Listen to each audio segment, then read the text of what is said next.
राजनीति की धार हो या खेल की रफ्तार, गांव की चौपाल हो या शहरों का धमाल, आप तक पहुंचेगी हर एक खबर सबसे जी।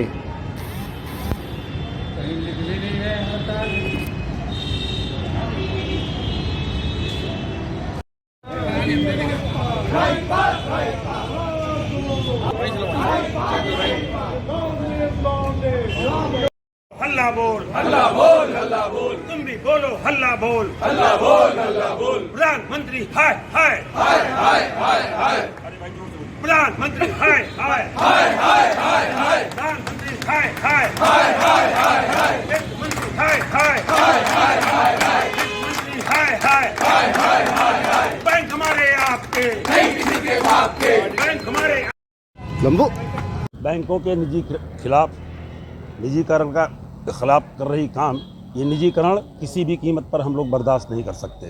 कारण क्या है? बैंक को निजीकरण करने का कारण उनका क्या है? निजीकरण जिस दिन इस बैंक को ये कर दिया जाएगा, हमारी जनता का पैसा प्राइवेट बैंकों में सुरक्षित नहीं है। इसका मैं हवाला दे करके आपको बताता हूँ। 19-20 में पीएमसी और यस बैंक बंद हुए थे। पूरी जनता दर दर भटक रही थी, पैसे का लेन देन नहीं हो पा रहा था। किसी के घर शादी था, किसी के घर ब्याह था। इस चीज़ पे हम लोगों का कोई कहीं समझौता नहीं है, नंबर 1। दूसरी बात, बैंकों का जो सरकारी बैंक हैं, वो जितना कार्य करते हैं उसके खिलाफ, उसके विपरीत जा करके निजी बैंक कुछ भी नहीं करते हैं। अगर इसका मैं एग्जाम्पल दे करके कोट करता हूँ, जब जन धन योजना खुली थी, 36 करोड़ अकाउंट सरकारी बैंकों ने खोला था और निजी बैंकों ने 1,26,00,000 खाली खाते खोले गए थे। आज सरकारी बैंकों की गांव में दूर सुदूर में 28,921 ब्रांचें हैं और प्राइवेट बैंकों की 7,232। निजी बैंक सिर्फ अपने स्वार्थ के लिए, जहां उनका अपना प्रॉफिट होगा वो कार्य करेंगे।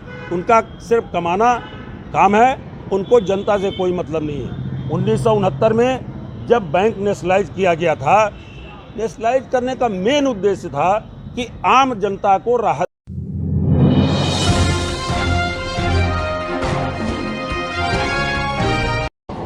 यूपी विधानसभा में आज एक खूबसूरत तस्वीर देखने को दिखाई दी। शपथ लेने के बाद सीएम योगी जब अखिलेश यादव के डायस के पास पहुंचे तो दोनों ने हाथ मिलाया और फिर योगी ने अखिलेश की कंधे पर हाथ रखा।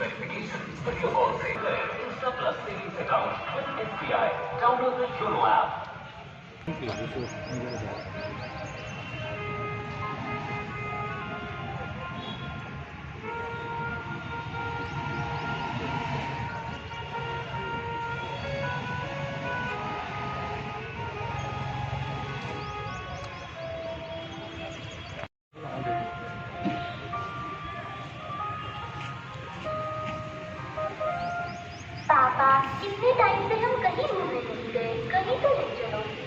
हाँ बेटा, 4 अप्रैल से पहले जरूर चलेंगे। 4 अप्रैल से पहले? पर कहाँ घूमने जाएंगे? हम सूरजकुंड अंतर्राष्ट्रीय मेला देखने जाएंगे, हरियाणा का सबसे लोकप्रिय। क्या बात है जी, आप क्यों खड़े हुए? हम यात्रा से आए हैं शिमला से पेवा से हमने हरिद्वार जाना था। पेवा से हमने बस लिया कुरुक्षेत्र के लिए, कुरुक्षेत्र से लिया पिपली के लिए, पिपली से हमें कहा कि भाई आपको हरिद्वार के लिए जो है बस यमुनानगर से मिलेगी। तो यमुनानगर में हम काउंटर पे गए, इन्होंने पूछताछ काउंटर पे कहा कि भाई यहाँ से कोई बस नहीं जाएगी, आप बाईपास पे चले जाओ, वहाँ से मिलेगी बस। तो हमें परेशानी हो रही है जनाब। कितनी देर हो गई है? हमारे को तो यहाँ पे 1 घंटा हो गया बाहर घूमते घूमते सारे में। तो आप क्या सोच रहे हैं, कैसे जाएंगे? अब तो और कई बोलते हैं ऑटो करो, यहाँ से ऑटो लेके लो 500 रुपये का, ऑटो में बाहर जाओ, बाहर से बस मिलेगी। कोई बोलते हैं यहाँ से ट्रेन ऑटो ले लो ट्रेन के लिए और आप ट्रेन से जो है वो हरिद्वार निकल जाओ। कितना दूर है यहाँ से? यहाँ से तो आइडिया ही होगा 150 रुपया का टिकट होगा। नहीं सर, हमारे सवारी हमारी बहुत है, शिमला से बहुत आदमी आया हुआ है, पेवा हरिद्वार। कितनी सवारियां हैं? इस टाइम नहीं, यहाँ तो 7 है ना यार, पीछे तो हमारी कम से कम कोई 200-250 आदमी है जो पेवा से हरिद्वार जाने वाला है।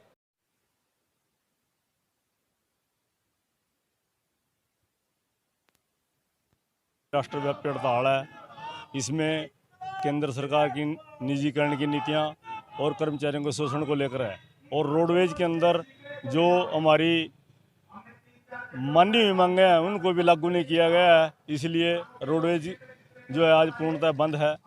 पूरे हरियाणा में आज रोडवेज का चक्का जाम है, और इसमें रोडवेज के अंदर जो गाड़ियों की हमारी एक सबसे बड़ी जो मांग है वो गाड़ियों की मांग है, क्योंकि पहले जब हरियाणा के अंदर ये चौटाला सरकार थी तो उस समय गाड़ियां मिली थी, उसके बाद इस सरकार ने आज 7 साल हो गए हैं, सत्तासीन हुए, आज तक एक भी गाड़ी जो है वो परचेज नहीं की है नई गाड़ी। और इसके अलावा जो गाड़ियां कंडम हुई हैं उनकी भी रिप्लेसमेंट आज जो है रोडवेज विभाग में नहीं की गई है, जिसको लेकर आज जो रोडवेज का कर्मचारी है वो हड़ताल पे है। इसके अलावा कर्मचारियों को मांगे हैं, बोनस की मांग है जो हमारी 5 साल से पेंडिंग पड़ी है, आज तक बोनस नहीं दिया गया। कच्चे कर्मचारियों को पक्का नहीं किया गया, 2016 के चालक हैं उनको आज तक रेगुलर नहीं किया गया है, और पुरानी पेंशन जो है वो बहाल की जाए। इन मुद्दों को लेकर आज जो है रोडवेज का चक्का जाम है। कितने % कर्मचारी हड़ताल पर हैं यहाँ पे यमुनानगर में इक्का दुक्का उनको छोड़कर जो प्रशासन के दबाव में मतलब गाड़ी चला रहे हैं उनको छोड़कर बाकी सभी कर्मचारी लगभग हड़ताल पे हैं। कितनी बसें चल रही हैं आज? सुबह 5-7 बसें निकली हैं यमुनानगर बस स्टैंड से, वो भी प्रशासन के दबाव में, प्रशासन ने ज़बरदस्ती करके उनको निकलवाया है और प्रशासन के दबाव में वो गाड़ियाँ गई हैं। उसके बाद अब कोई गाड़ी वर्कशॉप से नहीं गई है। प्रशासन के साथ यूनियन की कोई धक्का-मुक्की भी हुई है कभी? नहीं, कोई धक्का मुक्की कोई नहीं है प्रशासन के साथ। कर्मचारियों ने अपना जो एक रोष था, वो जो कर्मचारियों को हक है उस हक को, क्योंकि ये ट्रेड यूनियनों को एक हक मिला हुआ है कि हम अपना विरोध जता सकते हैं, तो वो कर्मचारियों ने अपना विरोध जताया है और प्रशासन ने अपना काम किया है कि गाड़ियों को निकलवाया। कल भी जो है रोडवेज का चक्का पूर्णतः जाम रहेगा। 20% हैं कर्मचारी। सर, कुछ यात्री हैं जो नीचे परेशान हो रहे हैं, उनका कहना है कि बसें नहीं मिल पा रही, तो क्या कारण है सर? बसें आप कह रहे चल रही हैं, बसें यात्री कह रहे नहीं चल रही हैं जी, और तो अगर 15-20 सवारी हैं तो हम बस भेज सकते हैं, 1-2 सवारी के लिए तो बस नहीं भेज सकते। कितने रूट बंद हुए हैं मतलब आज के दिन? आज जो लोकल रूट है ना, जैसे गड़ी बिरपल है, उस पर कम बसें चल रही हैं, और जो गांव के रूट हैं, बाकी मेन मार्ग हैं, दिल्ली है, कोटा है, चंडीगढ़ है, कुरुक्षेत्र करनाल है, हमारी रेगुलर सर्विस चल रही है। तो सर अपने समय पे बसें चल रही है, कुछ टाइम लेट हो रही सर उससे? सुबह तो अपने टाइम पे चली हैं, लेकिन अब सवारी के अनुसार भेज रहे हैं। देखने में आ रहा है सर ज़्यादातर बसें खड़ी हैं अभी ऐसे। हम बिना सवारी के तो क्या फ़ायदा भेज के ना फिर बसें। कोई स्टैंड पे नहीं लगी है बस सर? न लग रही है, काउंटर देखो आपके सामने, पीछे देखो आप। सर ये कल भी हड़ताल बताई जा रही, तो क्या है कल रहेगी हमारा हड़ताल? इंतजाम है जी, हम बस चलाएंगे। तो कितना नुकसान होगा जैसे जो रूट बंद हुए हैं? तो हमारी 50% सर्विस चल रही है, नुकसान तो हो ही है, जब सवारी नहीं आएगी तो बसें नहीं चलेंगे। कितना अंदाजा कितना? इसका तो अनुमान अभी लगा नहीं सकते ना। तो आम जन के लिए क्या कहना चाहोगे सर? वो सवारी बस स्टैंड में आए, यात्रा करें या नहीं? ये मेरी यही रिक्वेस्ट है भाई, अफरा तफरी नाम चाहें, कोई ऐसी बात नहीं है। बस स्टैंड पे सुविधा है, प्रशासन की तरफ से कोई पाबंदी नहीं है बसों की, है हम सर्विस दे रहे हैं। सर सुबह 9 बजे से पहले छोड़ी गई है। सुबह हमारी जो है ना लगभग 6 बसें गई थी, और रेगुलर भी 7-8 बसें हमारी चली जाती हैं।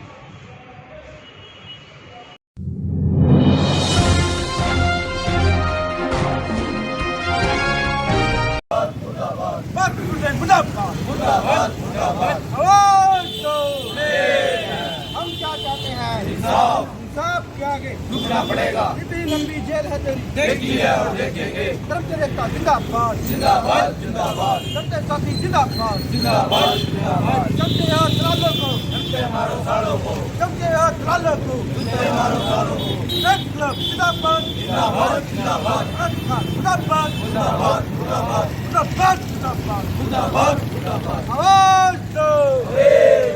हम क्या चाहते हैं? इंसाफ के आगे झुकना पड़ेगा। कितनी लंबी जेल है तेरी, कितना दम है कमर में तेरे, लाठी गोली खाएंगे, आगे बढ़ते जाएंगे। इंकलाब जिंदाबाद जिंदाबाद जिंदाबाद, मुर्दाबाद मुर्दाबाद मुर्दाबाद, केंद्र का बिजलियां मुर्दाबाद मुर्दाबाद मुर्दाबाद, गाय बढ़ावा मुर्दाबाद मुर्दाबाद मुर्दाबाद, तेल के रेट बढ़ावा मुर्दाबाद मुर्दाबाद मुर्दाबाद। इंकलाब जिंदाबाद जिंदाबाद जिंदाबाद, गाय मंत्री मुर्दाबाद मुर्दाबाद मुर्दाबाद, गाय मंत्री मुर्दाबाद मुर्दाबाद मुर्दाबाद, बात सुने मुर्दाबाद मुर्दाबाद मुर्दाबाद। आवाज दो।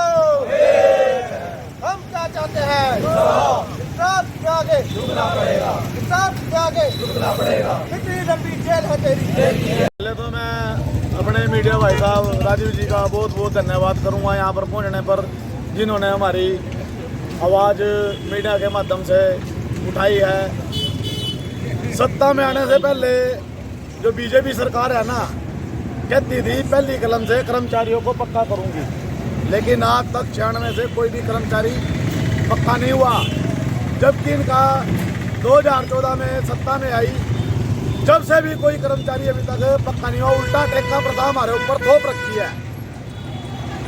जब भी हम कोई बात करते हैं कि भाई कच्चे कर्मचारी को पक्का किया जाए और ठेका प्रथा बंद की जाए, कोई हमें आश्वासन नहीं दिया जाता। कोरोना काल में हमारे कर्मचारियों ने एक कोरोना योद्धा बन के काम किया है।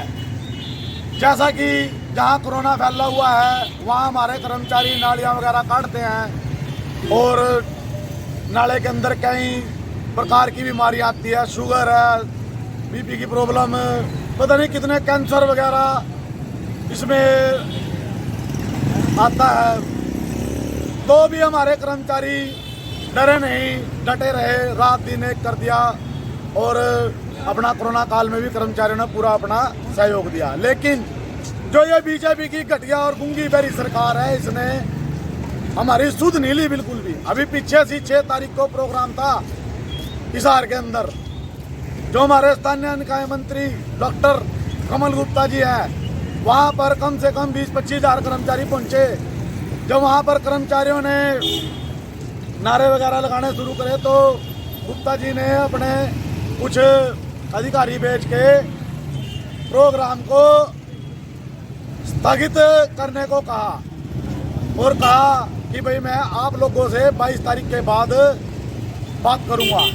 तो हमारे जो प्रधान वीएस कुमार शास्त्री जी हैं, उन्होंने कहा चलो ठीक है, हम प्रोग्राम को स्थगित करते हैं, लेकिन आप 22 तारीख के बाद अपना बातचीत करके आपकी समस्या का हल कर देंगे।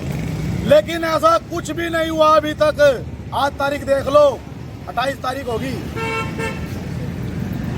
28 और 29 तारीख को हमारे 2 दिन प्रोग्राम चलेगा, राष्ट्रव्यापी हड़ताल। तो साथियों, जो भी अब भी अगर जो हमारी बात ना मानी, 6 तारीख को फिर दोबारा रोहतक के अंदर कन्वेंशन बुलाई जाएगी, वहाँ अनिश्चितकालीन का निर्णय लिया जाएगा। तो सर इन 2 दिनों में जैसे शहर की सफाई व्यवस्था है तो उसका बुरा हाल हो जाता है, पहले भी स्ट्राइक हुई थी, तो इसके लिए कौन जिम्मेवार है? इसके लिए सरकार जिम्मेवार है, जो हमारी मांग डिमांड पूरी नहीं कर रही। हमने अपना नोटिस वगैरह पहले ही दे रखा है, कई महीनों से कह रखा है कि भाई हमारी कुछ मांग डिमांडें हैं, उनको पूरी कर दिया जाए। वैसे तो कच्चे कर्मचारियों को पक्का कर दिया जाए। देखो पंजाब में देखो, आप पार्टी की सरकार बनी है, उन्होंने अपना भगवंत मान जी ने कहा है मैं 35,000 कर्मचारियों को पक्का करूंगा और 25,000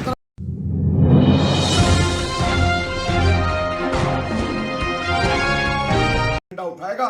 जो जरनैल सिंह भिंडरावाला की फोटो लगा झंडा उठाएगा वो देशद्रोही है। आज पंजाब में जरनैल सिंह का झंडा उठाया हुआ है, कल को अफजल और कसाब का झंडा उठाया जाएगा।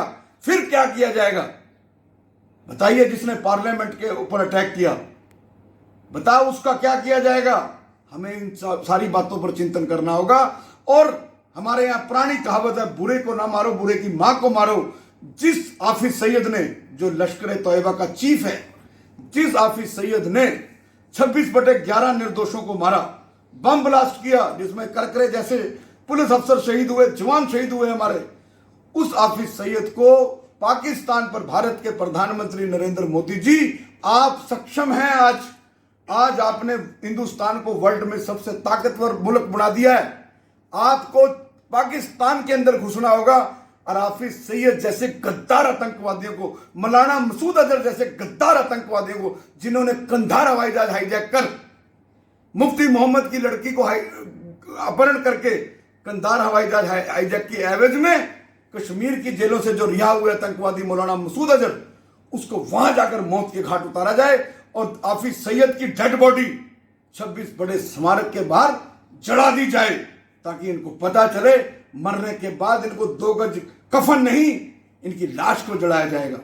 और हिमाचल के चीफ मिनिस्टर को सल्यूट करता है हमारा एंटी टेरर फ्रंट, जो उन्होंने झंडा, जरनैल सिंह भिंडरांवाला का झंडा उठाने वालों के खिलाफ कार्रवाई करने के आदेश दे दिए।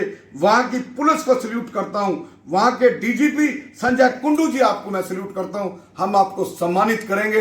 हिमाचल के अंदर 29 अप्रैल को हमारा anti terror front India Shimla देवभूमि की राजधानी पर जाकर भारत का तिरंगा लहराएगा और खालिस्तान का झंडा को आग के हवाले किया जाएगा। और मैं किसी कीमत पर भी ना पंजाब में और ना देश में अब आतंकवाद पैदा नहीं होने देंगे। मैं पंजाब के मुख्यमंत्री सरदार भगवंत सिंह मान, जो हिस्टोरिकल फैसले ले रहे हैं, एक के बाद एक, परमात्मा उनकी उम्र लंबी करे, मैं उनसे मांग करता हूं कि आप विधानसभा में, जब पंजाब के पानियों को लेकर विधानसभा में कैप्टन अमरिंदर सिंह प्रस्ताव पारित कर सकते हैं, सरदार बेअंत सिंह के चीथड़े उड़ाए आतंकवादियों ने, इस बात को नहीं भूलना चाहिए कि सरदार बेअंत सिंह ने पंजाब को शांति देकर अपनी शहादत दी। आप पंजाब की विधानसभा में सर्वसम्मति से प्रस्ताव पारित करें, जो जरनैल सिंह भिंडरांवाला का झंडा लगाएगा, फोटो लगाएगा, वो देशद्रोह का केस दर्ज करेगी उसके खिलाफ, चाहे राज्य सरकार हो चाहे केंद्र सरकार। अमित शाह जी केंद्र में पार्लियामेंट में कानून लेकर आए, 10 अप्रैल तक पार्लियामेंट चल रही है, कानून लेकर आए। अगर अब की बार देश का माहौल खराब हुआ, वो कहीं दूर तक उसका असर जाएगा। देश की युवा पीढ़ी जो है पथ भ्रमित होगी और देश में एक ऐसा अफरा तफरी का माहौल आएगा। लेकिन एंटी टेरर फ्रंट इंडिया ना खालिस्तान पनपने देगा, ना, और कोई मेरा जरनैल सिंह भिंडरांवाला कोई मेरा दुश्मन नहीं है, कोई जरनैल सिंह भिंडरांवाला से मेरी दुश्मनी नहीं है। लेकिन जिस जरनैल सिंह भिंडरांवाला को भारतीय सेना ने मौत के घाट उतारा, जिस भिंडरांवाला को, वो भिंडरांवाला देशभक्त और संत नहीं हो सकता। अगर कल को जम्मू कश्मीर या पंजाब पाकिस्तान वाले कसाब को शहीद बना दें, ऐसे शहीद नहीं माना जा सकता। शहीद बनाती है सरकारें, शहीद डिक्लेयर। आज तक हम भगत सिंह, राजगुरु, सुखदेव को तो शहीद डिक्लेयर नहीं कर सकी, ना सेंट्रल सरकार ना पंजाब सरकार। मैं सरदार भगवंत सिंह मान की तारीफ करता हूं, सलाहकार करता हूं कि उन्होंने खटखट कला जो सरदार भगत सिंह का जद्दी पिंड है, खटखट कला, वहां जाके सौ चुकी। लेकिन भगवंत मान जी, हुण थानू मुहिम चलानी पड़ेगी, हुण थानू एक ऐसी मुहिम चलानी पड़ेगी, तुसी पहले विधानसभा पास करो कि शहीद आजम भगत सिंह, राजगुरु सुखदेव शहीद हैं, कानून बना, ये वहां करके प्रस्ताव पारित करो। और उसके बाद केंद्र सरकार, क्योंकि अंग्रेजों ने जब सरदार भगत सिंह, राजगुरु सुखदेव को फांसी दी थी, उनको आतंकवादी बताया था। अभी तक वो इतिहास एज इट इज है। तो जब हमारे कल को किसी आतंकवादी को हम शहीद नहीं डिक्लेयर कर सकते। शिमला में हम झंडा लहराएंगे। हिमाचल भी पंजाब का हिस्सा है, हिमाचल को भी खालिस्तान बनाएंगे। मैं इनको एंटी टेररिस्ट फ्रंट इंडिया की तरफ से एक चेतावनी दे दूं कि खालिस्तान ना कभी बना है ना कभी बनेगा। अगर बनेगा तो हमारी लाश के ऊपर जरूर बनेगा। नंबर 1, मैं देश के हिंदू सिख भाईचारे से जहां भी मेरी बात जहां तक जा रही है, सोशल मीडिया का जमाना है, 1 मिनट में विदेशों तक बात जाती है। मैं आपके माध्यम से अपील करता हूं, देश का हिंदू सिख, देश की विश्व की पंजाबियत सड़कों पर आए। जिस तिरंगे को भगत सिंह, राजगुरु, सुखदेव, चंद्रशेखर आजाद, अशफाक उल्लाह खान चंद्रशेखर आजाद, लाला लाजपत राय की वो लाठियां याद करो, जब साइमन कमीशन का विरोध हो रहा था और उन्होंने कहा कि मेरे सर पर पड़ने वाली एक एक लाठी अंग्रेजी हुकूमत की कफन में कील का काम करेगी। उनकी शहादत से, उधम सिंह की शहादत से हमें जो है तिरंगा मिला। उनकी शहादत के बाद तिरंगा मिला और तिरंगे के बाद देश को आजाद बाबा साहब का संविधान मिला। हम किसी कीमत पर भी हिंदुस्तान में खालिस्तान मूवमेंट को चलने नहीं देंगे। हम किसी कीमत पर भी हिंदुस्तान में ऐसा माहौल खराब, ऐसा माहौल बनने नहीं देंगे जो हमारे भारतीय तिरंगे को ललकारे। अगर तिरंगे के खिलाफ कोई भी सर उठेगा, अगर जरूरत पड़ी तो उस सर को काट भी दिया जाएगा।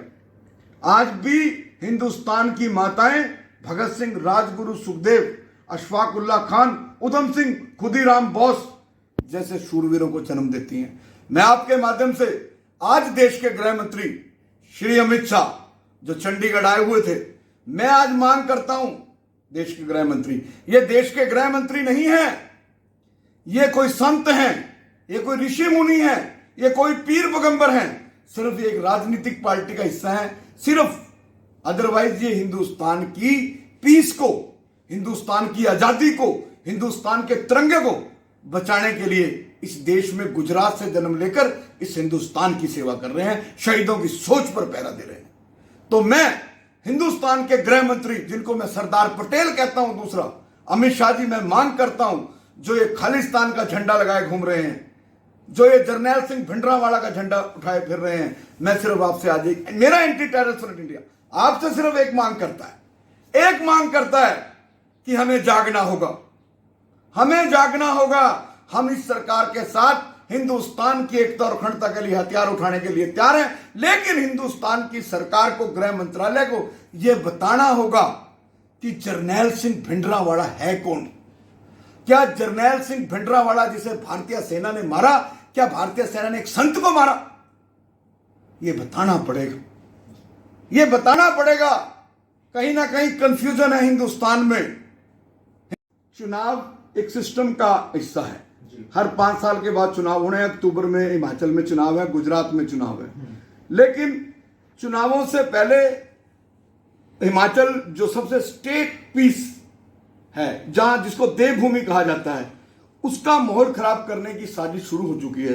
हिमाचल और हरियाणा, मैं इस वक्त यमुनानगर में हूं, यहां भी बॉर्डर लगता है, काड़ाम बॉर्डर से सटा हुआ है। हिमाचल पंजाब से सटा हुआ है। हिमाचल में साजिश करने का मतलब, इसको केंद्र सरकार को अनदेखा नहीं करना चाहिए, लेकिन हम इतना वादा करते हैं, देवभूमि की जनता को सल्यूट करता हूं पंजाब पुलिस के साथ साथ कि वहां कितनी जागृति है। उन्होंने कहा, और मैं एक तथाकथित सिख जो है वो कह रहा था कि हमारा निशान साहब जो है वो रुका। ये भड़काने वाली साजिश है। ना निशान साहब को कोई रोक सकता है, ना निशान साहब को रोकने की किसी की औकात है। मैं भी निशान साहब के जब मैं दरबार साहब में गया, शीश नवाया, निशान साहब के आगे भी शीश नवाया। निशान साहब गुरु 10वें गुरु ने अमृतसर दरबार साहब में 4 दरवाजे बनाए थे, हिंदू हो, सिख हो, मुसलमान हो, ईसाई हो, सब अंदर जा सकते हैं। ये निशान साहब के नाम पर राजनीति ना करें, हिंदू सिख भाईचारे को खराब ना करें, देश का माहौल खराब करने का कोशिश ना करें। सिर्फ और सिर्फ हिमाचल पुलिस ने जर्नैल सिंह भिंडरांवाला के लगे जो पोस्टर और झंडे हैं जिस पे फोटो लगी हुई है, उनको मना किया।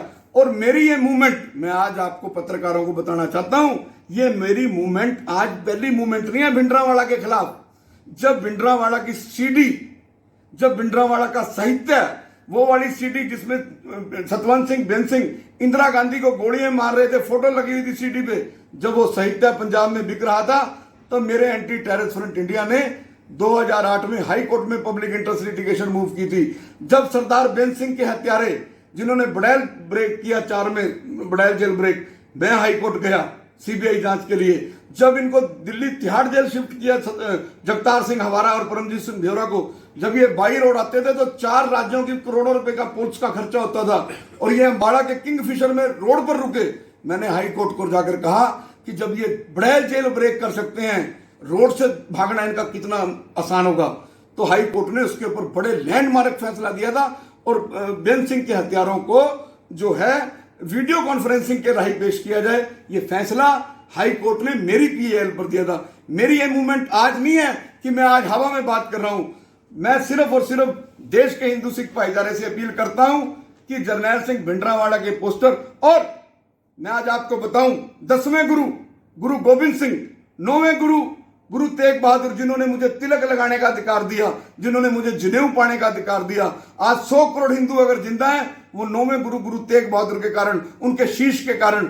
हम सोच भी नहीं सकते गुरुओं की सोच के विरुद्ध चलने की। लेकिन मैं आज आपको एक बात बताना चाहता हूं, 10वें गुरु ने कहा था हर सिखन को हुक्म है, हर सिखन को हुक्म है, गुरु मान्यो ग्रंथ, गुरु ग्रंथ जी मानियो, प्रगट गुरां दी दे। जब 10वें गुरु ने गुरु ग्रंथ साहब को सबसे बड़ा गुरु बता दिया, फिर गुरुद्वारों में जरनैल सिंह भिंडरावाला के बोर्ड होर्डिंग गुरु ग्रंथ साहब से पहले उनके दर्शन करने पड़ते हैं फोटोओं के। ये 10वें गुरु की सोच के विपरीत है। मैं हिंदू सिख भाईचारे से अपील करता हूं, आओ खालिस्तान के खिलाफ एक मुहिम चलाएं। आओ, मैं देश के सिखों से को एक बताना चाहता हूं कि जो ये तथाकथित पाकिस्तान से मिलकर खालिस्तान बनाने की बात कर रहे हैं, अगर पंजाब में खालिस्तान बन गया तो हेमकुंड साहब उत्तराखंड से कैसे पंजाब में आएगा, नंदेड़ साहब महाराष्ट्र से कैसे आएगा, पटना साहब बिहार से पंजाब में कैसे आएगा। ये बांटना चाहते हैं, ये बांटना चाहते हैं उस मुल्क को, उस मुल्क के इशारे पर, पाकिस्तान के इशारे पर, जिन मुगलों के खिलाफ 9वें और 10वें गुरु ने कुर्बानियां की, चारों साहबजादों ने अपना कुर्बानियां दी। एंटी टेररिस्ट फ्रंट इंडिया इन कुर्बानियों को व्यस्त नहीं जाने देगा। हम जान हथेली पर रखकर खालिस्तान का विरोध करेंगे। जरनैल सिंह भिंडरावाला को शहीद डिक्लेयर कर दो, मैं सबसे पहले जरनैल सिंह भिंडरावाला का झंडा उठाऊंगा, नहीं तो सरकार को अपना रुख स्पष्ट करना पड़ेगा। सर आने वाले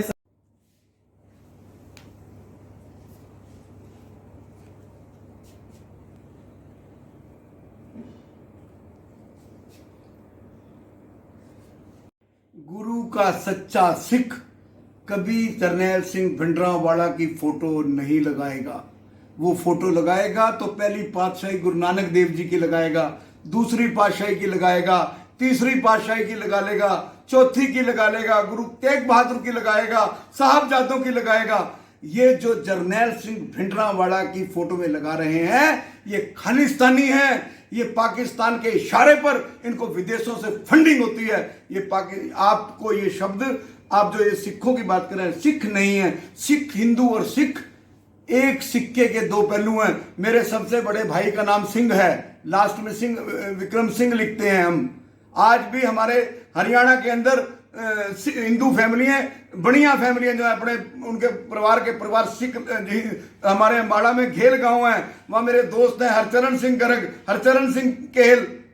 तो मैं वो जो बोर्डों पर, अपनी कारों पर भिंडरावाला की फोटो में लगाने वाले लोग हैं, वो सिर्फ और सिर्फ कट्टरपंथी, देश को बांटने वाली ताकतें, हिंदुस्तान को कमजोर करने वाली ताकतें, उनके मंसूबों को, पाकिस्तान के मंसूबों को एंटी टेररिस्ट फ्रंट इंडिया पूरा नहीं होने देगा।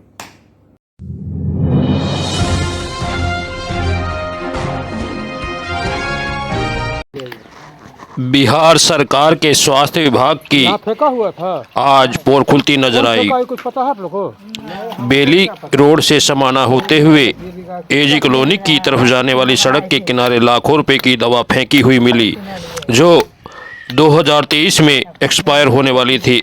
अब तो जवाब पटना के सिविल सर्जन दे या स्वास्थ्य विभाग। हद तो तब हो गई जो दवा गरीबों को बांटने के लिए या फिर किसी सरकारी अस्पताल को दी गई थी या किसी सरकारी अस्पताल का कोटा था, ये कोई बताने को तैयार नहीं था। पटना के बिहार से राज्य ब्यूरो की रिपोर्ट।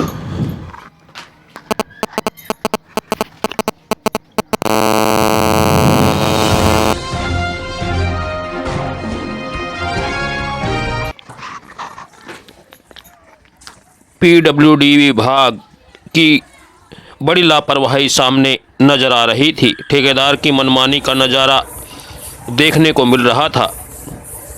हमारी लाचार कानून व्यवस्था की ही देन है जो आज मासूम नाबालिग बच्चों से काम करवाया जा रहा है, चाहे वह चाय नाश्ते की दुकान हो या फिर होटल या ढाबे।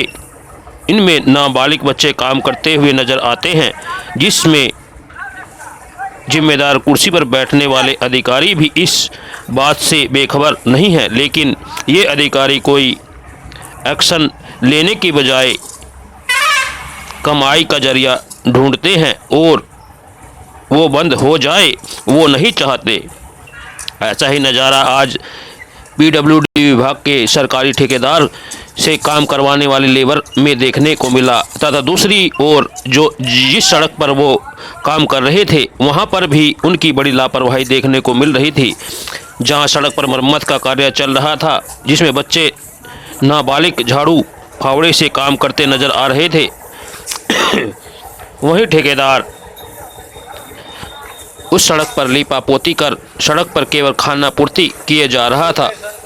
इतनी पतली लेयर मिट्टी डाली जा रही थी तो क्षण में ही उखड़कर अलग हो जाएगी। सरकार को ऐसे ठेकेदारों के खिलाफ कार्यवाही अमल में लानी चाहिए और बाल मजदूर से काम करवाने के लिए भी उनको उचित कार्यवाही करनी चाहिए। हमारे संवाददाता फतेहपुर उत्तर प्रदेश की विशेष रिपोर्ट।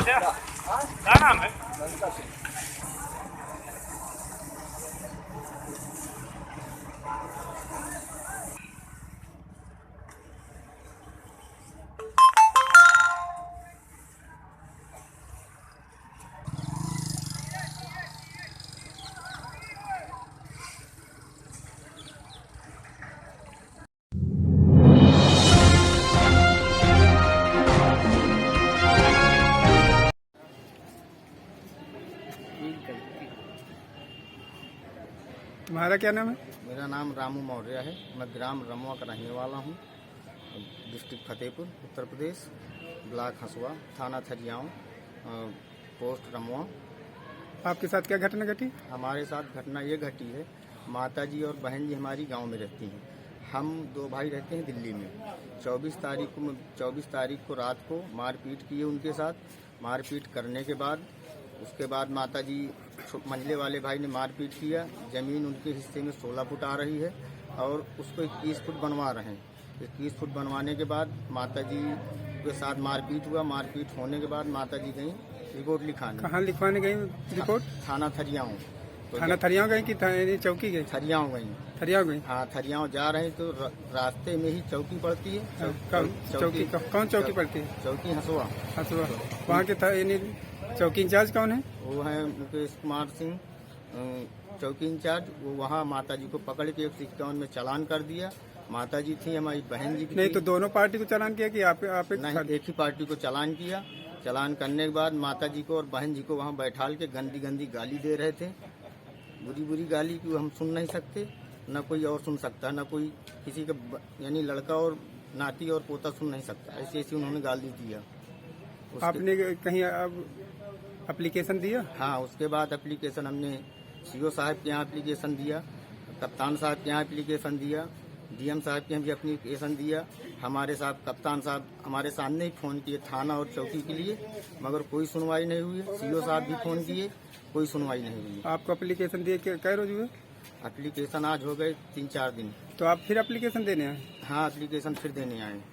कहाँ देंगे एप्लीकेशन? हम ये एप्लीकेशन फिर इन्हीं को देंगे, अगर नहीं होगा जहाँ कानूनी तरीके से जहाँ दी जाएगी, भाई वकील साहब से सलाह लेके फिर आगे भेजेंगे।